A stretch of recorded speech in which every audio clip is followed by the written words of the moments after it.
जिल्ह्यातल्या अल्पसंख्याक समाजाच्या कल्याणासाठी 15 कलमी कार्यक्रम राबवण्याचं महत्त्वपूर्ण आवाहन निवासी उपजिल्हाधिकारी मनीषा कुंभार यांनी केलं आहे.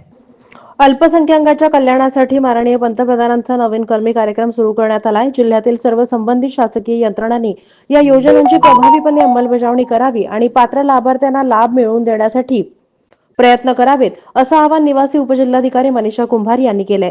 जिल्हाधिकारी कार्यालयाच्या सभागृहात आयोजित जिल्हा अल्पसंख्याक सनियंत्रण समितीच्या बैठकीत श्रीमती कुंभार बोलत होत्या. यावेळी जिल्हा नियोजन अधिकारी दिलीप पवार, सहाय्यक जिल्हा नियोजन अधिकारी पुंडलिक गोडसे, जिल्हा महिला बाल विकास अधिकारी रमेश काटकर, जिल्हा प्रशासन अधिकारी नगरपालिका वीणा पवार, सहाय्यक जिल्हा नियोजन अधिकारी पुंडलिक गोडसे, जिल्हा महिला बाल विकास अधिकारी रमेश काटकर, जिल्हा प्रशासन अधिकारी नगरपालिका वीणा पवार यांच्यासह अन्य संबंधित विभाग प्रमुख उपस्थित होते. निवासी उपजिल्हाधिकारी श्रीमती कुंभार पुढे म्हणाल्या की अल्पसंख्याकांच्या कल्याणासाठी पंतप्रधानांचा नवीन 15 कलमी कार्यक्रम सुरू करण्यात आलाय.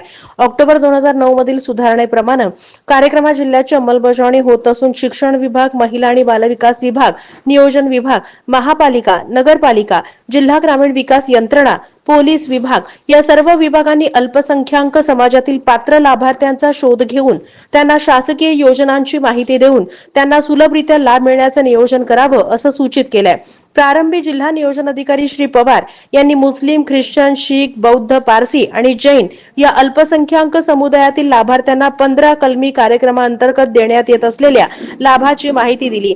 18 डिसेंबर रोजी अल्पसंख्याक हक्क दिन साजरा करण्यात येतो. त्यानुसार या निमित्तानं जिल्हा प्रशासनाच्या वतीनं नियोजन भवन येथील सभागृहात अल्पसंख्याक हक्क दिनानिमित्त कार्यक्रम ठेवण्यात आलेला असून जास्त नागरिकांनी या कार्यक्रमास उपस्थित राहावं, असं आवाहन करण्यात आलंय.